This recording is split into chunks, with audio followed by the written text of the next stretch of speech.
샬롬. 8월 31일 화요일 오늘의 묵상입니다. 오늘 말씀은 사사기 11장 29절부터 40절까지 말씀입니다. 성경에서 조심할 것을 이야기하는 것 중에 말이죠. 우리가 하는 말을 조심하라 몇 번씩 강조하고 있습니다. 꼭 성경뿐만 아니라 우리 주변에서도 가장 많이 하는 말입니다. 말은 한번 나가면 다시 수습하기가 쉽지가 않고, 그리고 말로써 흥을 돋우고 세우기도 하지만 말이 불처럼 모든 것을 태워버리기도 합니다. 입다가 싸움에서 하나님의 도우심을 요청했고 도와주겠다 하나님께서 말씀하셨어요. 그랬더니 입다가 하나님이 원하지도 않는 엉뚱한 말을 합니다. 내가 암몬 족속으로 안전하게 돌아올 때 나를 반기러 내 집 문에서 나오는 자는 누구든지 여호와의 것이니 그를 번제물로 바치겠습니다. 번제물은 하나님께 드리는 헌신의 제사입니다. 하나님께 드리는 헌신의 제사를 왜 사람을 제물로 바칩니까? 하나님은 사람을 제물로 바치지 말 것을 정말로 엄격하게 금지시켰습니다. 그런데 이 사사인 입다가 감히 하나님이 금지시킨 것을 자기가 막 흥분해서 갑자기 제물로 바치겠다, 이런 말도 안 되는 고백을 합니다. 그 이유로 보면 하나님 아무 말도 안 하십니다. 원하시지 않은 거예요. 아브라함을 이삭으로 바치라고 했을 때 하나님이 아브라함과 이삭의 자세를 보았습니다. 왜냐하면 당시 아브라함은 평생을 우상을 섬기는 사람으로 살다가 이제 하나님을 막 믿었던 겁니다. 그래서 하나님이 믿음을 시험해 보고 싶어서 당시의 가나안 지역에 자신의 헌신을 드러내는 것 중에 하나가 사람을 제물로 바치는 것이었습니다. 이건 아브라함은 잘 알고 있었겠죠. 아브라함에게 아들 이삭을 바쳐라. 하나님께서 하시니까 아브라함이 이삭을 바치려고 했습니다. 그러니까 이삭도 가만히 있었다는 것은 순종하고 착하다라는 것보단 당시에 가나안에 사람을 바치는 인신 제물을 하는 이 제사가 유행했었다는 것을 알 수가 있습니다. 자, 하나님이 급하게 막죠. 하지 마라. 내가 준비해 놓은 제물이 있으니까 손도 대지 마라. 내가 너의 마음을 알았다. 그러면서 하나님이 모세에게도 두 번 다시 사람을 제물로 바치지 말 것을 아주 강력하게 경고하셨습니다. 그런데 이스라엘의 사사가 인신 제물을 바친다는 것은 율법을 전혀 모르고 있다는 얘기입니다. 그러니까 당시 가나안 문화가 이스라엘에 뼛속 깊숙하게 침투해 있었는지 잘 알 수 있습니다.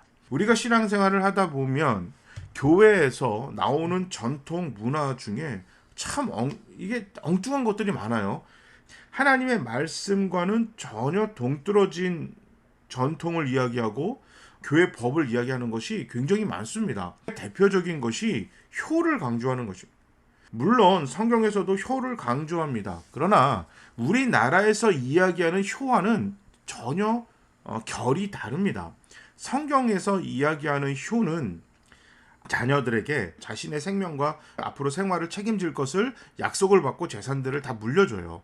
그런데 간혹 이 사람들 중에서 재산을 물려받고 나서 부모님들을 옛날에 고려장처럼 버리거나 아예 공양하지 않는 경우들이 당시의 역사의 이야기들을 보면 굉장히 많았습니다. 그래서 하나님이 철저하게 그것을 막으신 겁니다. 너희가 부모에게 재산을 물려받았고 그 다음에 부모가 스스로 생활하고 생존할 수 없는 상황이 되었다면 너희는 부모를 공양해야 된다. 그것이 하나님 뜻이고 그렇게 안 하면 너희의 생명이 이 땅에서 길지 못할 것이다. 하나님께서 완전히 협박하시면서 이 땅에서 부모들을 너희가 생존하고 생활할 수 있게끔, 또 너희에게 재산을 물려줬을 때 너희가 부모를 봉양할 것을 약속했다면 그 약속 지키라, 이런 뜻이었습니다. 두 번째는 뭐냐면 이스라엘 사람들이 신앙의 중요한 결정을 할 때가 있었습니다. 아브라함이 갈대아 우르를 떠날 때 이집트를 떠나서 이집트 사람에서 이스라엘, 하나님의 사람으로 변화하고 선택을 해야 되는 경우가 있었습니다. 대한민국에 잘 살고 있는데 어느 날 갑자기 이제부터 우리는 대한민국을 버리고 하나님의 나라 백성이 되고 하나님만을 섬길 것이다, 이렇게 선포를 했어요. 집에서 엄마 아빠가. 그러면 자녀들은 황당하잖아요. 나는 지금까지 잘 살고 있었는데, 그럼 엄마, 우리 어떻게 하는 거예요? 우리 집에 있는 모든 것을 다 팔고 다 떠날 거야. 저쪽 하나님이 약속하신 땅으로 가서 거기서 살 거다. 사춘기 소년 소녀들도 있을 거 아닙니까? 그리고 피 끓는 20대 청년들도 있을 것이고, 물론 아주 어린 애기들이야 뭐 엄마 아빠가 하자 그러면 네 그러고 이제 짐 챙기고 하겠지만, 이제 뭐 20살, 18살 이런 사람들은 황당한 이야기입니다.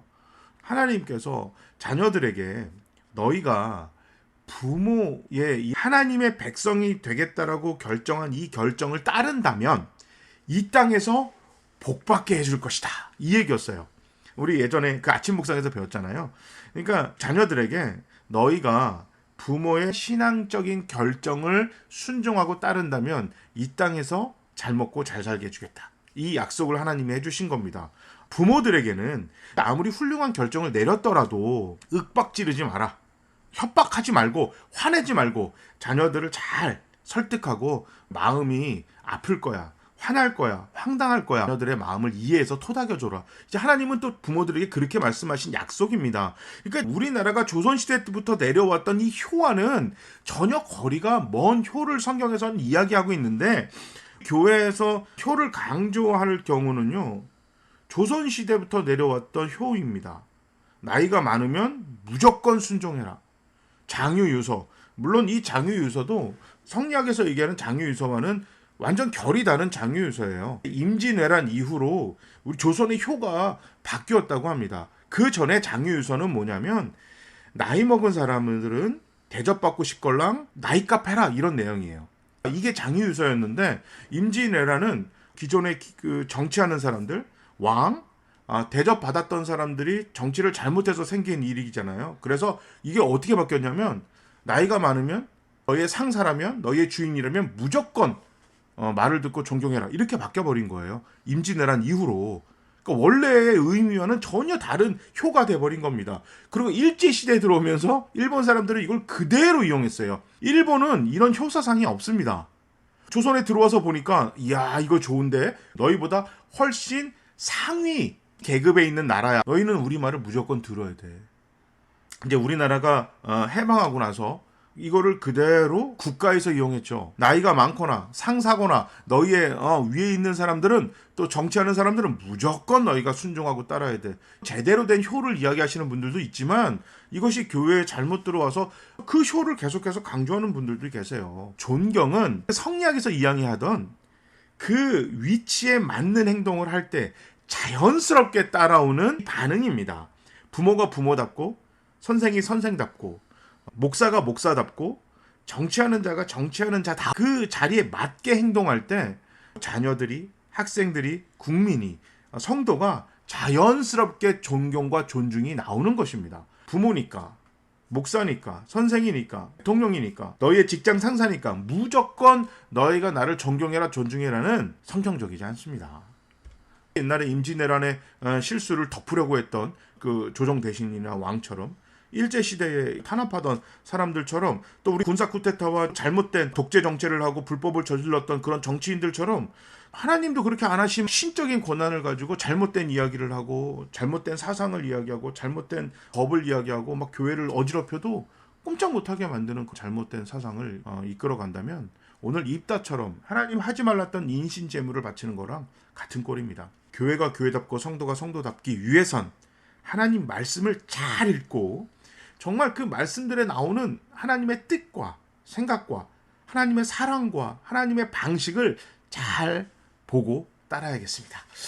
제가 한번 기도하겠습니다. 하나님, 우리가 하나님 안에서 하나님 백성답게, 교회답게 잘 살 수 있도록 하나님 말씀과 하나님의 생각을 잘 연구하고 잘 붙들어서 왜곡되지 않게 그대로 본질을 붙들고 살아가는 우리 모두가 되게 하시옵소서. 예수님의 이름으로 기도합니다.